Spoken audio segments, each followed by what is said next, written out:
شیطان بعض لوگوں کے ذہنوں میں یہ وسوسہ ڈالتا ہے کہ میں تو دین کے قریب ہو رہا ہوں، اللہ کے قریب ہو رہا ہوں، اور مجھ پر آزمائشیں کیوں آ رہی ہیں؟ سنو سبحان اللہ، اللہ کے حبیب علیہ الصلوۃ والسلام کی کیا شان ہے۔ اعلیٰ حضرت ایسے ہی نہیں کہتے کہ میں نثار تیرے کلام پر، ملی یوں تو کس کو زبان نہیں، وہ سخن ہے جس میں سخن نہ ہو، وہ بیان ہے جس کا بیان نہیں۔ میرے آقا نے کم و بیش 1450 سال پہلے یہ مسئلہ سالو کر دیا۔ حضرت سیدنا سعد بن ابو وقاص رضی اللہ تعالیٰ عنہ فرماتے ہیں کہ میں نے عرض کی یا رسول اللہ صلی اللہ تعالیٰ علیہ وسلم، سب سے زیادہ مصیبتیں کن لوگوں پر؟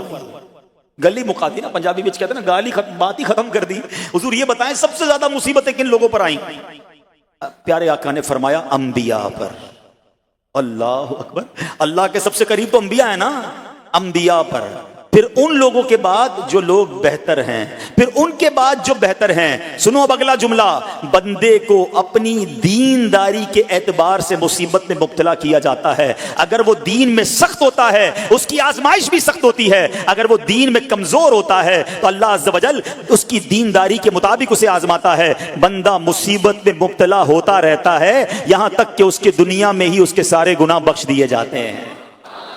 گویا اللہ کی یہ رحمت ہے کہ بندہ بڑا نیک ہو رہا ہے، رب چاہتا ہے کہ اس بندے پر آزمائش بھیجوں، میرا نیک بندہ صبر کرے، اس کے گناہ معاف ہو جائیں اور میرے پاس آئے تو اس کو جنت میں داخل کر دوں۔ اللہ اکبر۔ اے پیارے اسلامی بھائیو، یاد رکھنا، اب جو میں نے ایک سوال قائم کیا تھا نا کہ یار میں تو دین کے قریب، میں تو اللہ کے قریب ہونے کی کوشش کر رہا ہوں اور ایک کے بعد ایک آزمائش آ رہی ہے، یہ کیا ہے؟ اب ایک اور حدیث سن لو، سبحان اللہ۔ حضرت سیدنا انس رضی اللہ تعالیٰ عنہ سے روایت ہے، سرکار والا تبار، ہم بے کسوں کے مددگار، شفیع روزے شمار، تو عالم کے مالک و مختار صلی اللہ تعالی علیہ وآلہ وسلم نے فرمایا، جب اللہ عز و جل کسی بندے سے محبت فرماتا ہے، سننا ذرا غور سے، اللہ عز و جل جب اپنے کسی بندے سے محبت فرماتا ہے یا اسے اپنا دوست بنانے کا ارادہ فرماتا ہے تو اس پر آزمائشوں کی بارش فرما دیتا ہے۔ اللہ کریم اس پر محبت بھی فرما رہا ہے اور آزمائشیں بھی بھیج رہا ہے۔ دوست پر آزمائشیں کون بھیجتا ہے؟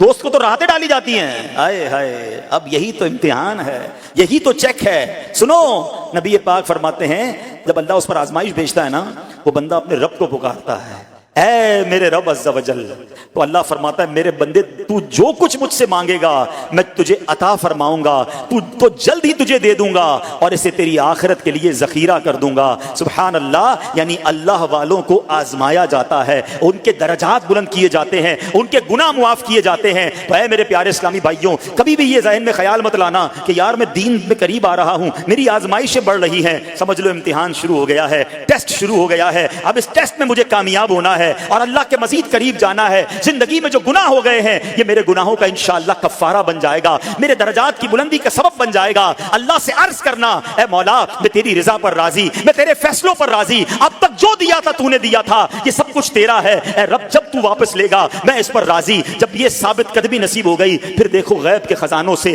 کیسا آپ کے دل پر سکینہ اترے گا، پھر کیسا آپ پر رحمتوں کا نزول ہوگا۔ تو اے میرے پیارے اسلامی بھائیوں، مصیبتیں آ چکی اور آنے بھی والی ہیں، پہلے ذہنی طور پر تیار رہنا، مگر صبر کرنا۔ یہ چند دنوں کی، چند گھنٹوں کی، چند لمحوں کی مصیبت ہے، مگر یہ تمہارے درجات کو بلند کر دے گی۔ رب کریم صبر کرنے والوں کو پسند فرماتا ہے۔